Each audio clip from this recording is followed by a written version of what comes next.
My name is John Hamilton. I'm the CEO of Unlimited. We're a immersive content company based in Montreal, Canada.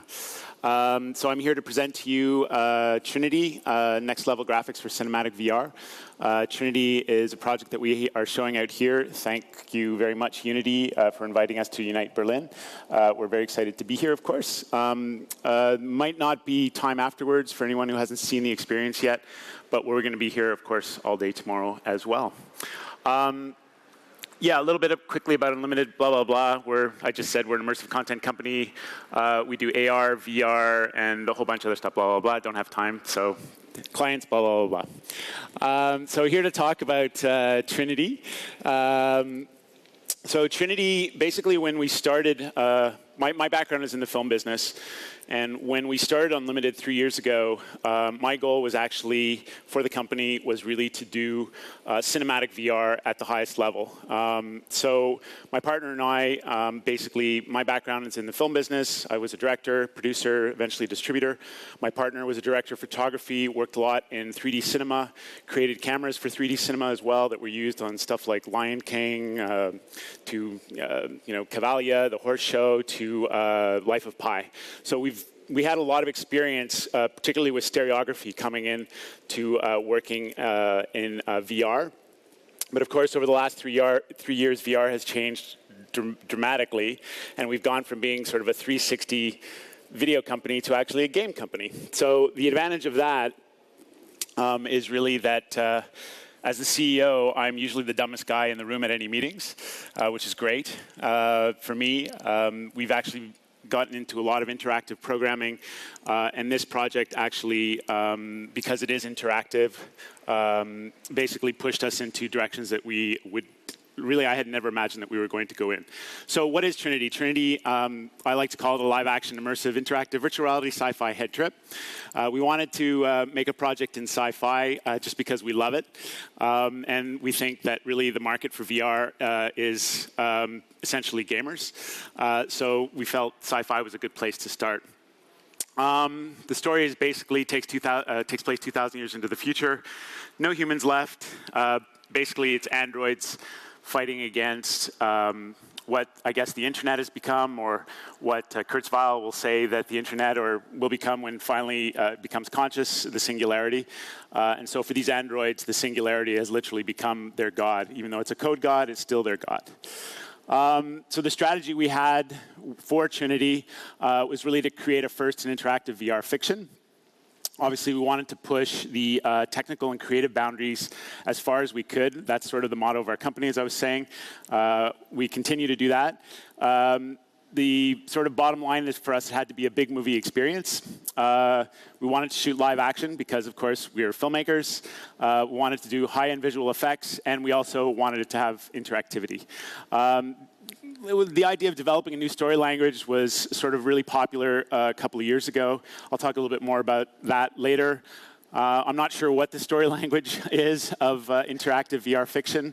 I'm not sure if it's any different than the gaming story language or cinematic story language. It's sort of being defined as we go. One of the main things that we wanted to do, though, was to build an interactive VR narrative story engine. And we started working with Unity very early in 2016 toward that goal. And they helped us out tremendously by supplying us with betas.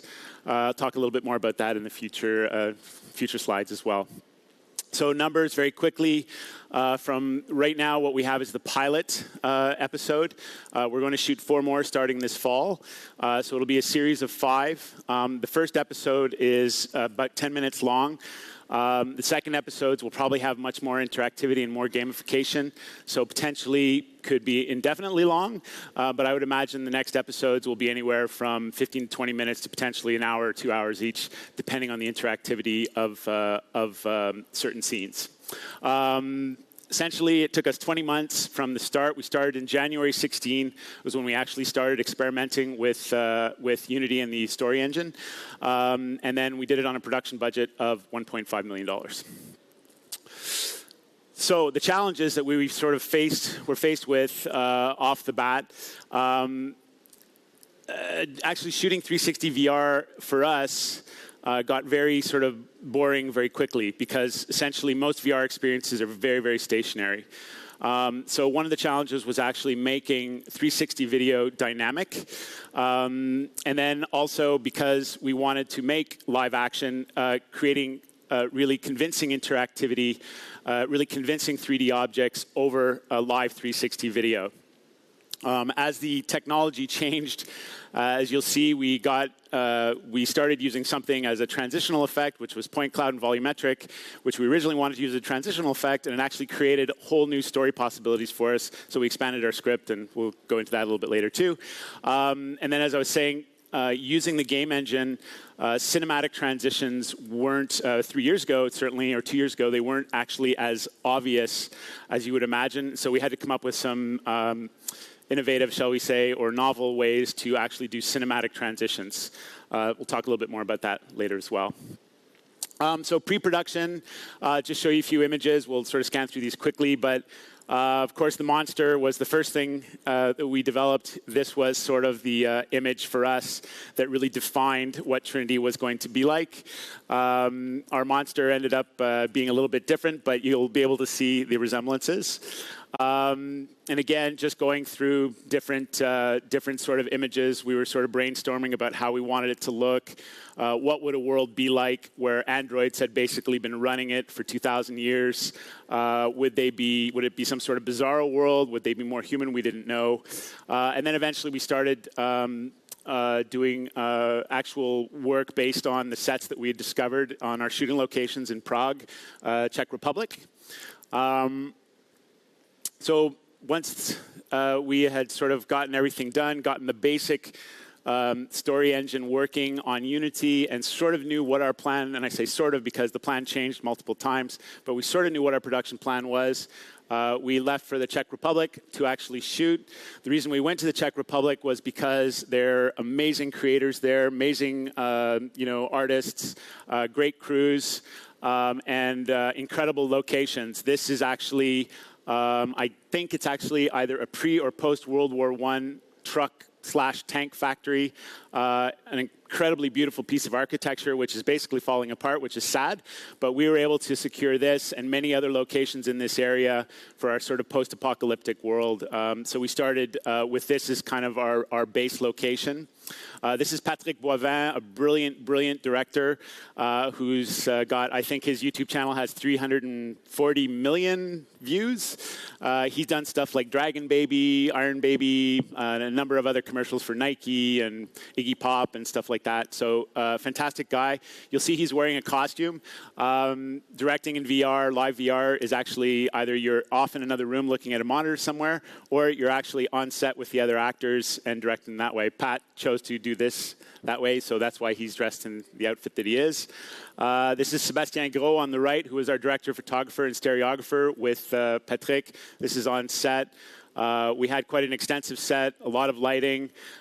Basically, we put our camera rig up on a crane and basically wanted to have movement at all times in our live action video.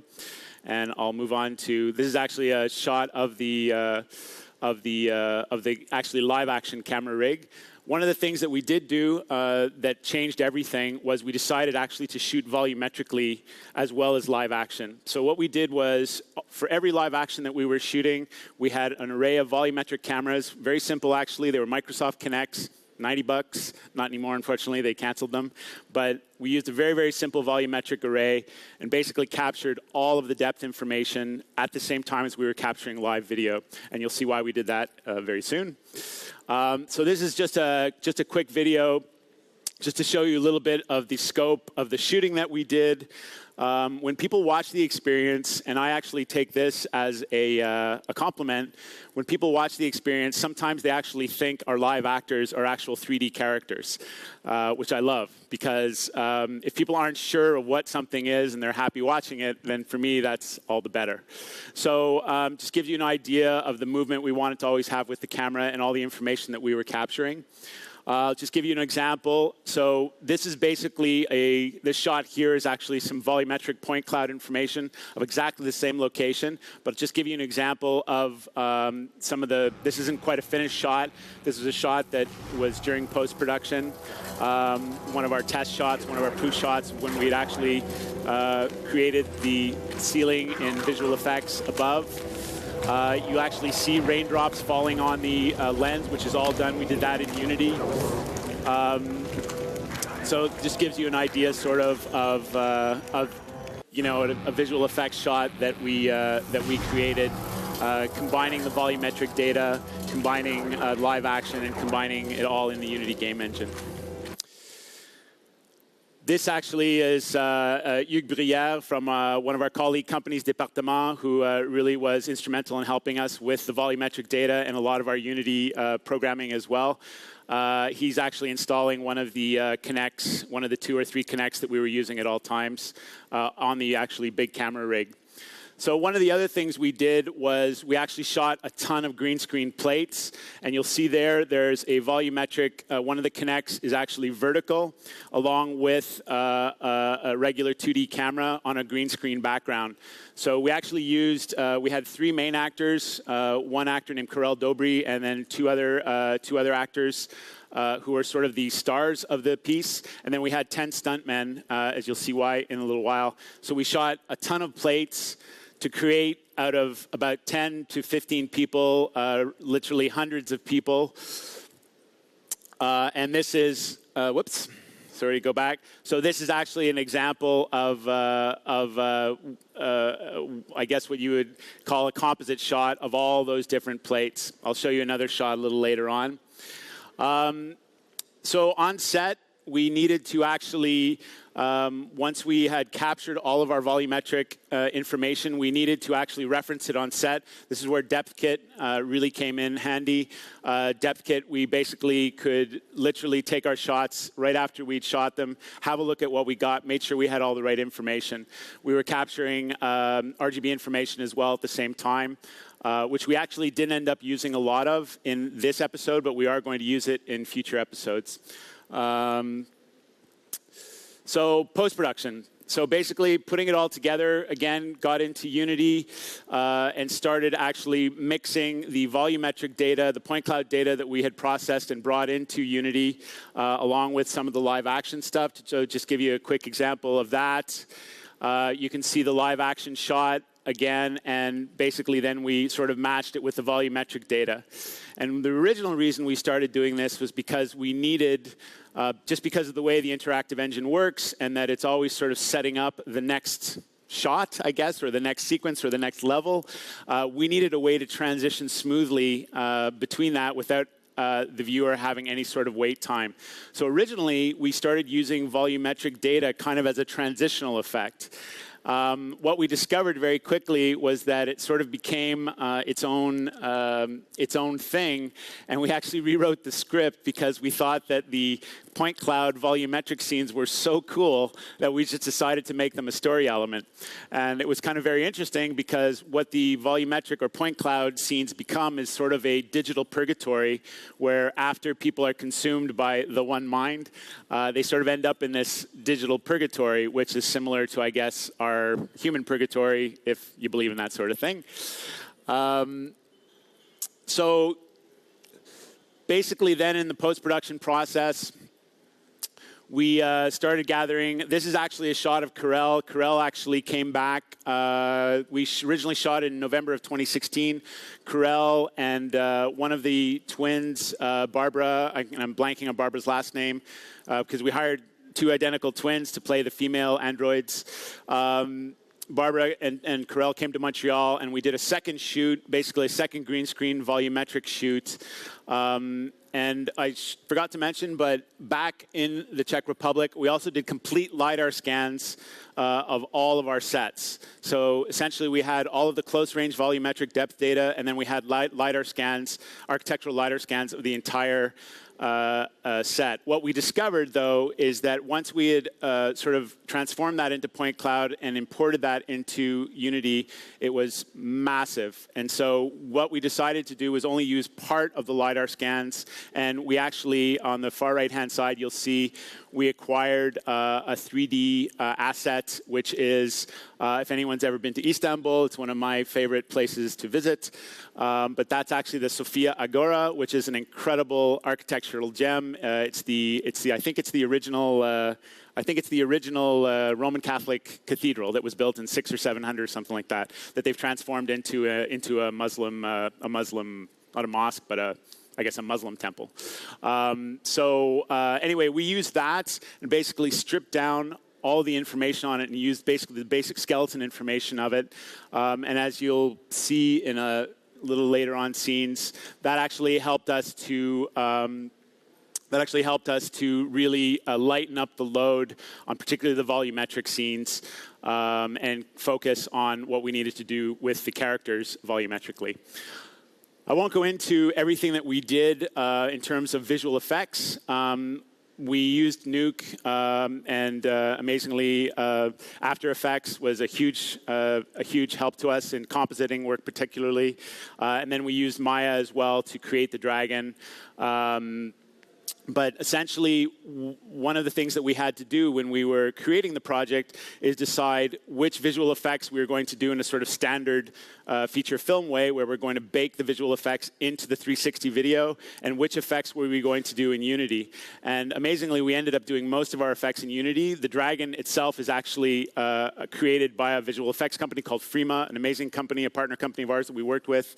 And then we did most of the other visual effects at Unlimited. But it was really a really interesting decision as to how we were going to separate that. And it didn't always come down to financial considerations. It came down to, for the most part, aesthetic considerations, which sometimes was a financial mistake. So, but anyway, that's the way it goes. So here actually is a composite shot. You can see the dragon on the left-hand or on the right-hand side. He's just sort of placed in there because he was still in development. But these basically are all plates. So this is essentially, there's probably, 60 or 70 people in that shot, and that's all done from plates that we spent a day shooting, and then we composited together both in Nuke and After Effects, created the gunshots. None of them had any weapons that really worked. Those weapons are all kind of wood and that kind of stuff. And then basically in Nuke, once we had the dragon, we placed him in our live action. Location, added fire, added smoke effects, that type of thing. So that stuff was actually baked into the 360 video. So here, essentially, is a scene transition going from point cloud. This is the live action. So basically in Unity, and we used Popcorn, the Popcorn extension, which was amazing for us in helping to process the point cloud information. So all those particles that you see now, those are actually in Unity. They're incredibly high quality. They look great. It's kind of magical to be surrounded by them. And what that effect did, it's a bit of smoke and mirrors, because what that effect did was allowed us to sort of camouflage the fact that we're doing a hard cut that was actually a little bit clunky. But where there's a will, there's a way, and that was sort of our solution.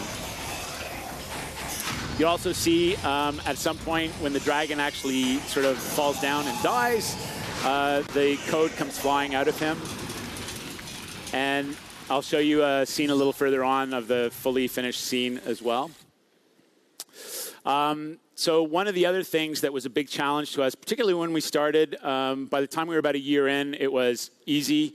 Unity had put together an incredible team of people. Some of them were in Montreal, which was very convenient, but basically focused on importing video and processing video, or particularly in our case, video globes, which is a 360 sphere, into Unity and making it work really well.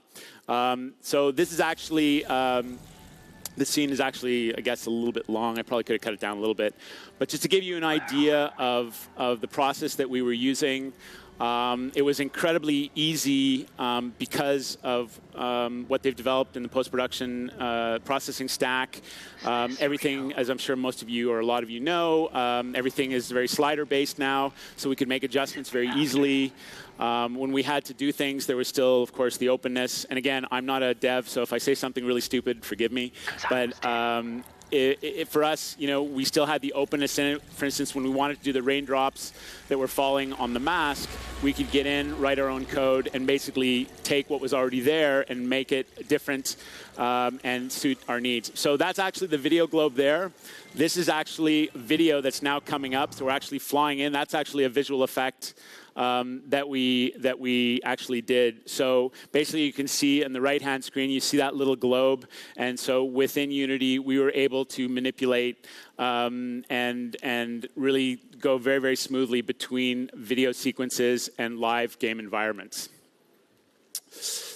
Of course, timeline. When we first started, things have changed a lot in the last couple of years, and Timeline is an incredible tool for us. Obviously, it's not quite where we want it to be because we come from the film world where we make one little change right at the end of our edit and everything else is affected. So in Timeline, we're still having to be very careful about that, and you need to go back and check because you are still triggering events. But Timeline was incredible. When we started, we were working with Director, which was a good tool. And then I don't know if Director actually, maybe if there's somebody from Unity, if Director became Timeline or if Timeline was a different, I can't remember. But essentially, Timeline was sort of a lifesaver for us in terms of managing everything that we had to manage. So we were extremely happy to see that development and used it. So basically here, this is actually a shot from within the VR glasses of the dragon. So basically, he's a visual effect baked into the 360 video. Those particles coming out of him now are all in Unity. So we look down and we have like a sort of a core of particles. And then there's all sorts of particles floating around us, which look cool here, but they look really cool in the VR headset. And then we make a transition over to the point cloud, sort of more of a game environment. So we were going back and forth constantly with this, which was, really fun and really cool to develop.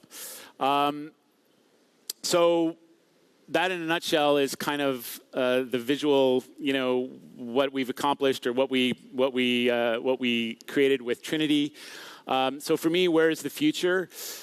I'm going to sort of bring up here one of the projects that I saw that blew me away, and actually, believe it or not, was a project, well, no, it's easy to believe. It was a project that actually inspired us to sort of a new level with Trinity, and that was Atom, which was a project that I walked into GDC in 2016, and Unity was the first thing that as I walked through the doors. And I walked up, and some guy said, "You want to have a look at this?" I said, "Yeah, sure, whatever." And so I looked at it and watched it and didn't really think much of it because, to be honest, it was just seemed to me like, okay, the guy's playing a video. And I'm like, okay, what's the big deal about that? Of course, at that time, didn't really know anything about game development, didn't know anything about Unity. And he said, "That's actually rendering real time." And I was like, "No, it's not." And he was like, "Yes, that's rendering real time." So when I saw this and saw what the possibilities are of photorealistic real-time render, which is, we could not accomplish that when we started doing Trinity. We used the volumetric, really only the volumetric information. We didn't use the RGB information. But when I saw this, obviously, we were super, super excited about the possibilities for not only gaming, but also for feature film, feature filmmaking as well.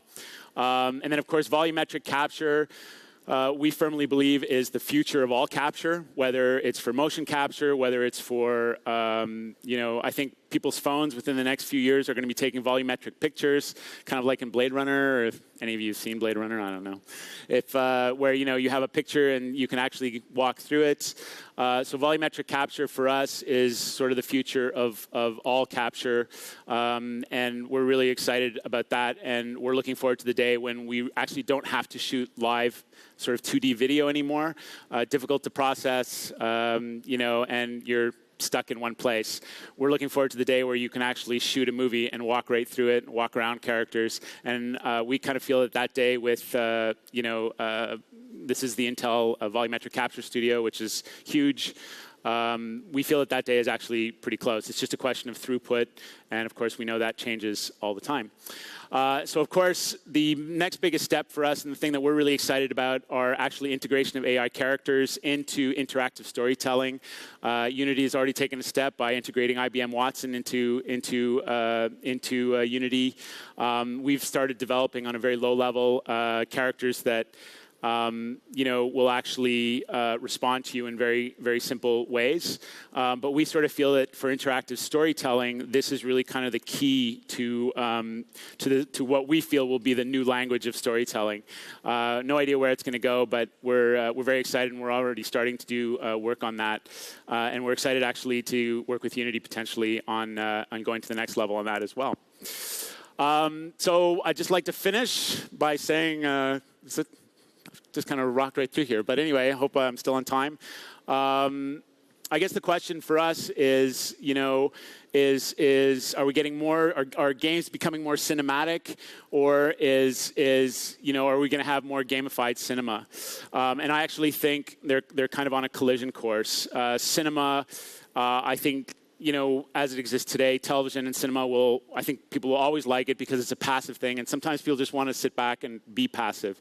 But I think as interactive storytelling advances, it will become more gamified, and certainly you're seeing games become much more cinematic now. So which is which, I don't really care. I'll take both and be very happy doing either. And that's it. Thank you very much.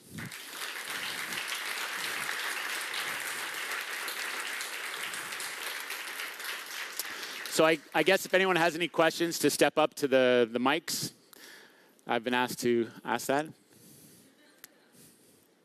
No questions? I've completely satisfied everybody. Oh, there we go. Thank you. Thank you for getting me off the hook. Have you released this yet? No, we are releasing probably in either late October or early November. Okay. Who do you see your audience mostly? You mentioned gamers, but obviously there's people who aren't gamer into film. So would you be aiming for that an audience that's not just gamers as well? And then if you are, what's your plan to reach them? That's a good question, and it's been a moving target over the last few years. When we originally started the project, we wanted to sort of stay away from it being a game. And as the VR market has evolved or not evolved, depending on how you look at it, we'd be very happy if it were a game. But I think the plan that we have is a pretty much by-the-book release. We're going to be focusing, I think, primarily on gamers for the release. Although I don't think we don't want to heighten expectations. It's not a game. I think really it's sort of potentially a snapshot or a teaser of what I think games eventually might or could become, or a certain part of gaming.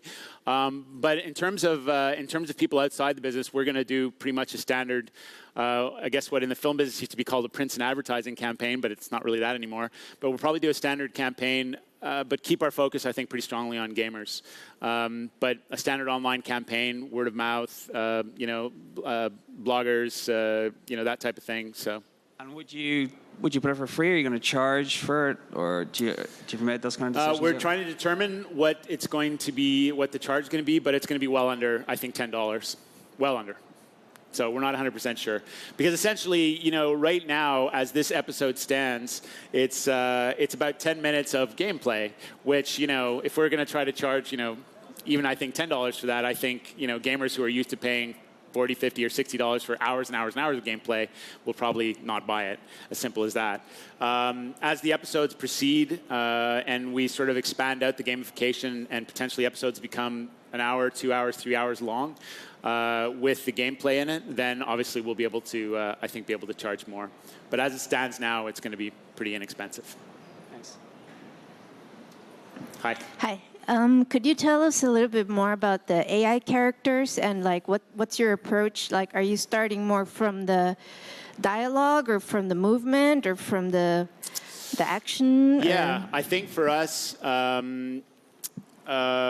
For us, it's really dialogue, just having characters. And I think, without, maybe kind of letting a little bit the cat out of the bag of what we have planned. But at the end of Trinity, there's sort of a surprise in terms of interactivity. And I think every episode kind of has to have a cliffhanger, kind of like in TV or movies. So, I think what we're planning in one episode eventually is that the cliffhanger be that suddenly a character turns and starts talking to you.